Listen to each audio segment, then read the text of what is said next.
Welcome to Markets Now. I'm Michelle Rook along with Dave Chatterton with Strategic Farm Marketing. Right now, we're seeing a mostly lower livestock futures. Grains are leaning mostly higher, except for new crop soybeans. And we do have kind of a down day in some of the outside markets like crude oil. And Dave, let's talk first of all about wheat. We are seeing double-digit gains there. And some of this is tied to some news headlines about a drone strike at the Kremlin. Is that right? Yeah, Michelle. I mean, if you look at what happened on the overnight session, we did trade down to new lows or fresh lows in the wheat complex. That quickly reversed here this morning when the headline came out. Russia is accusing Ukraine of attacking the Kremlin and trying to assassinate President Putin via a drone strike. And Russia said, their side of the story is that they shot down two of these drones, one very close to the Kremlin.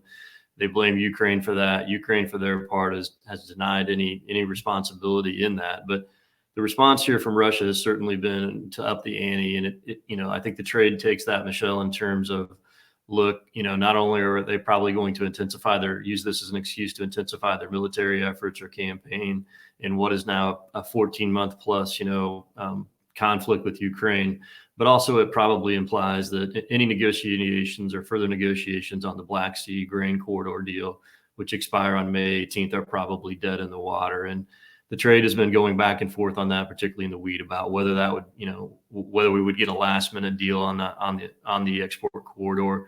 It looks like the answer to that is probably now no. I think Russia's been looking for an excuse to cut the tie on that. And what we have is a situation where funds are extremely short. We had them short about 130,000 contracts as of the close yesterday, and so very sensitive to these types of issues that may see any kind of wheat flow curtailed here. Yeah. So do you think if we get a reversal today, if this thing holds, that'll be enough to get some of these funds to cover some of that short position or not?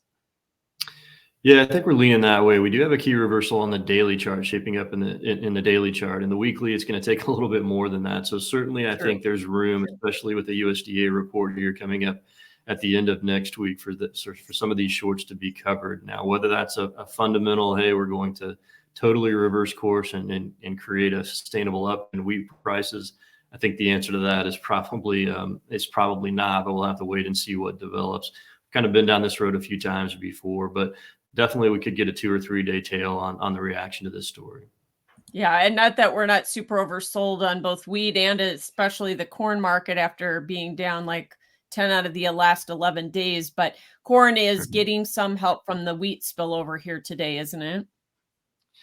Yeah, it is. And again, corn, it's new lows, overnight again, and didn't initially bounce on the news in the night session. When we opened the day session, corn has clawed its way back up. We're getting some reversal action there, not a key reversal like what we've seen in the daily chart for wheat, but we are creeping a little bit higher. And same thing for corn. It's been a string of lower days here coming into today. The market definitely oversold, but we've been lacking that catalyst or that spark to kind of bring short covering or new length back to the market. So, wheat getting off the low here, we're getting some intercommodity, spread trading here that's helping the corn market. But fundamentally, what this means for corn is a little bit less than clear. If we look at those Union exports, they have been mostly corn, not wheat. But the sensitivity point here, I think, is for wheat today as it regards to Russia providing that supply. Absolutely. And the corn market, do you think the funds are actually short in that market now? And do you think, barring some strange turn of events here, that we are going to continue to see the funds push that short side of the market or not? Yeah, really good question. Really interesting kind of, predicament at this point in the crop year. So funds have, they've erased the total long from where we rallied or rebounded. We had them net short right around that 35 to 40,000 contract mark coming into this morning. And it's a little bit unusual to see a net short at this point in the growing season. We're still planting the crop. We have the entire growing season and all the weather risks still ahead of us. So there's a good, I think, sense or contention in the trade right now that most of that weather premium has been bled out. And if you look at where the USDA has been leading us with their ag forum numbers and leading into that USDA report next week, where we'll see the first print of the new crop balance sheet, I think the trade assumes that we're going to get the acreage bump that the USDA and some others have talked about. The USDA also has their trend yield from the ag forum, which they'll transfer over next week, set at a level that's almost 5 bushels above the previous record high. Now on a long-term trend basis, you can get there with the math and with the statistics, but realizing that in terms of getting the weather and the things that we need during pollination and grain fill to get to that record yield, certainly not a given, Michelle. So it's going to be very interesting to see how these funds navigate that in light of what's going on, not only geopolitically and macroeconomically, but also in terms of just what this weather is going to do for us here the rest of the growing season. Yeah, weather. And I know we're kind of watching the crude oil market. It's been interesting to see corn hold together as well as it has today, with crude oil taking the plunge that it is. So, Dave, what about soybeans here? We took out the March lows. I think we're back trading now above them in the soybeans, getting help and spillover from corn and wheat this morning. But, with that big Brazilian crop coming, the basis levels so much lower there. Do you think we're going to be able to hold on to these chart points?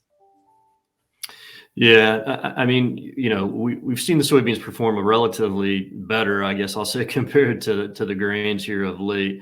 I think that has to do with we have finally seen kind of a bottom or a very modest rebound off the lows, or the low water marks in those Brazilian premiums. And this got started about 10 to 14 days ago, when we saw the Argentine premiums break back a little bit despite their crop problems. The logistics of the Brazilian situation and a record harvest were overwhelmed. We're kind of coming out the backside of that now, and those premiums have stabilized and started to creep just a little bit higher. We're in a very different, I think, situation, from an ending stocks or just old crop and new crop in beans than we are in corn. The crush continues to run at a record level. Exports are, relatively in good shape in comparison to where the USDA is projecting them. We're on the pace that we need to be, and maybe just slightly ahead of that. We do have the risk of cancellations later in the crop year. We could see some of the Chinese purchases on the books now that haven't shipped get canceled and rotated to South America. But it looks like right now they've got logistically about they can handle in Brazil with what they're doing. So I think the trade feels a little bit better about the stability of the soy market here. But again, I mean, money flow is going to be determining where the complex goes as a whole. And certainly that money flow has been checking in the bearish side of the column here to date. No doubt. So let's talk a little bit about money flow, because some of it's been tied to the bank collapses. Some of it's been tied here to, the Fed and what they're doing, not only today, but what they do going forward. So it looks like we've kind of priced in a 25 basis point increase here today. It's about what the Fed does after this that's more important. What do you see? Are they going to take a pause? And if they do, are we able to get some of the speculative community back in buying in the commodities sector or not? Yeah, this is one thing that's not getting a lot of press today, Michelle. In regard, we've got the Russian situation to talk about, but I think it's very important to kind of watch and see the message that the Fed sends with their verbiage after the rate announcement. I think if you look at Fed fund futures, about a 90% chance that we're going to get a 25-point basis hike, rate hike today. If we don't, it would be a surprise. The question is where from there. The Fed has been very adamant to this point that rate cuts will not come until next year at the earliest. You contrast that when we look at the Fed fund futures in Chicago, they're showing the expectation for rate cuts by the end of the year. Matter of fact, a couple of rate cuts. So you got two very different opinions between the trading market and what the Fed is saying. And so ironing that situation out and figuring out when that first rate cut comes, I think is really kind of the green light, if you will, to some speculative money move back into the commodity complex and turn that money flow kind of back on, whether that comes into crudes or meats or metals or the grains and livestock. We can debate that, but that'll be a very important message as we go forward, to setting that tenor and that sentiment in the macro market, large investor side of the complex here. Yeah. And until that point in time, we continue to see higher interest rates. And obviously that is having an impact on farmers and their ability to borrow money and what it costs them to borrow, doesn't it? Yeah, and it does. And I mean, the cost to just carry grain in your bins right now, I think you have to be aware of what that interest rate is doing. And of course, many of the rates, for operating notes this year were locked in, but those rates are pointing higher again next year, or on any kind of variable money that needs to be borrowed. And, we have kind of two islands here. So for producers who locked in inputs at a relatively high level last fall, they have a cost of production and an interest cost included in that. That's maybe one set of parameters versus someone who waited didn't do anything until this spring and got a little bit lucky, if you want to put it in those terms, and has a little bit lower threshold. But certainly profitability at the farm level, while it's not horrendous by any means, bankruptcies, credit risk, not a big deal right now, but certainly that profitability is looking a lot skinnier this year compared to what we had in 2022 and 2020 and in 2021. So be a very different year for farmers. I think you have to be a little bit more defensive in terms of how you're going to market and what you look at from a profitability goal here. You bet. So let's wrap up with cattle. Obviously, we've been seeing some of the risk-off selling pressure hitting the cattle market here the last few days, but we also had lower cash trade on top of that. Now we've taken out some pretty key support. Do you see a lot more downside risk here in that market? Yeah, second big day down in a row. Yesterday, with the entire macro complex down, you could kind of blame it on that. A little bit less so today, but what we're seeing is that we've seen, I think, a top in the product market here with the cutout. These kind of recovery and slaughter rates is putting a little bit of pressure on that market. And of course, the cash trade established yesterday looks like it's about $1 lower in the South and probably $2 to $3 lower in the Corn Belt here. So we're looking at a week where both the cash market and the product market are trading lower here and putting some pressure on this. And this comes in contrast, very similar to kind of what we talked about, that large short in the wheat market. Very a lot of length in this cattle market here for the speculators, over 100,000 contracts. That's historically kind of pushing the bounds of what would be, their amount of exposure. So I think they're a little sensitive to what's going on here. The longer term parameters of the cattle market remain unchanged. I think, longer term, we're still in a bullish market.